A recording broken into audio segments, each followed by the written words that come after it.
themselves in a sense. They don't want any trouble going forward. And if it means causing trouble for other people in the short term, I mean, because look, if the deal gets killed, they're probably going to get hired for another inspection because, you know, by and large, that buyer is going to kind of look at them like, you really saved me from a bad situation. Well, you don't need to have that goal because you're not looking at it from like this little tiny perspective of, you know, it's a mentality of not abundance, but of the other one, the opposite. You know, it's scarcity. There you go. The anti-abundance. There you go. I got my hype man over there helping me out. But yeah, you know, you're operating from a different perspective, one that is focused on the holistic good of the client and the transaction as a whole. I can't wait till that Real Estate Central app gets running and live, because that's the whole thing that I think, if I can talk or convince real estate agents and home buyers to use this thing, now you're going to have like a home inspector in your pocket. You're going to have a radar professional in your pocket. You're going to have a communication tool. So before you even put that offer in, you're going to find out how old this roof is, how old these things are, you know, and that's my goal. The more knowledge you have going in here, and Nicole, please tell me, why the heck do we not do pre-listing inspections in this state?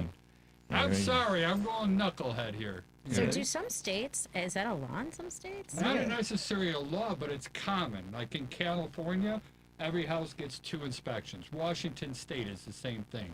So it seems like that's more of a West Coast thing, but they do a pre-listing, that report is given, and then not everybody, but some people believe it and run with it. Other people hire their own inspector, so they do the house twice.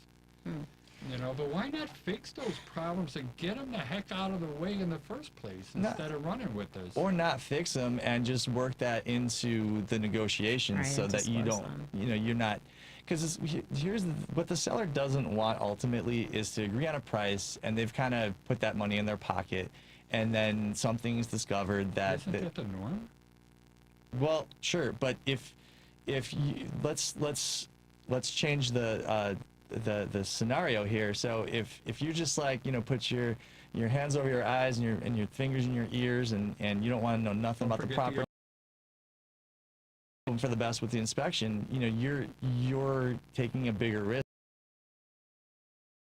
and you're gonna have to deal with it after you've agreed on that price. The only direction that price is going is down after an inspection, right? To the extent that there's new things discovered in the inspection. Whereas if you've already discussed and negotiated the warts that the property has, so to speak, before that price is arrived at, the buyer has much less of a reason to complain about something they already knew about. It's already been discussed. Hey, the appliances are all 15 years old. Sorry, you know, that's going to be a problem. That's going to be a you problem going forward because, you know, the property is still worth what I'm asking for. And if you agree to pay full price, it's with these appliances. You know, the more you get out of the way in that initial negotiation, the smoother that transaction is likely to go after the contract's been signed by both the buyer and seller.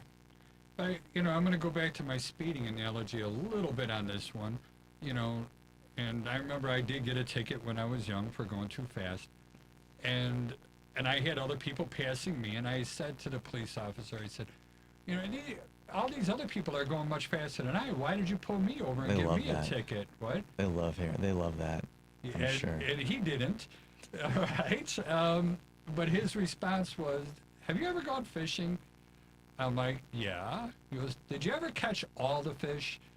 I'm like, no, never mind. Don't tell me another word. So that's where it comes in there. And where I'm going with this is that, you know, I'm going to go home inspector bashing.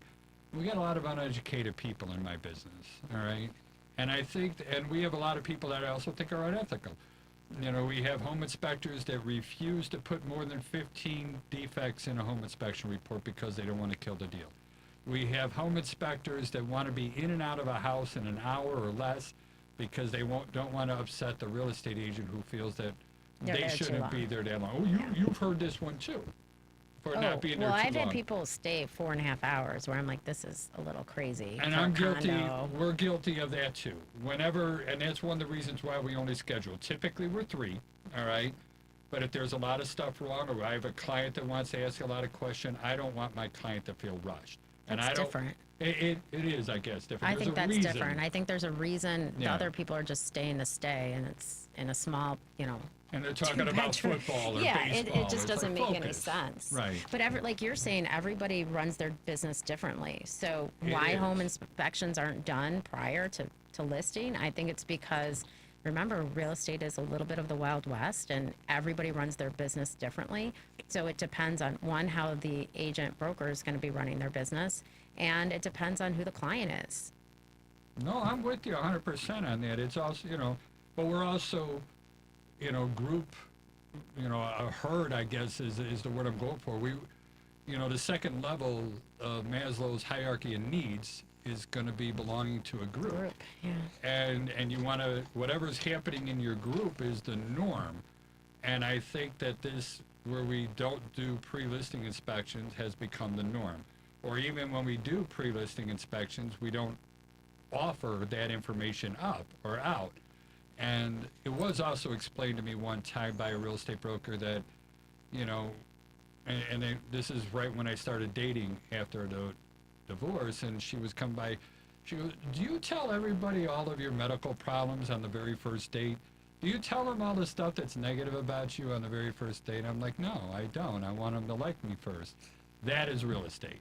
You want to bring somebody there, you want them to get them to fall in love, and you got to let them know there's going to be bad things that are going to happen. What do you think of that?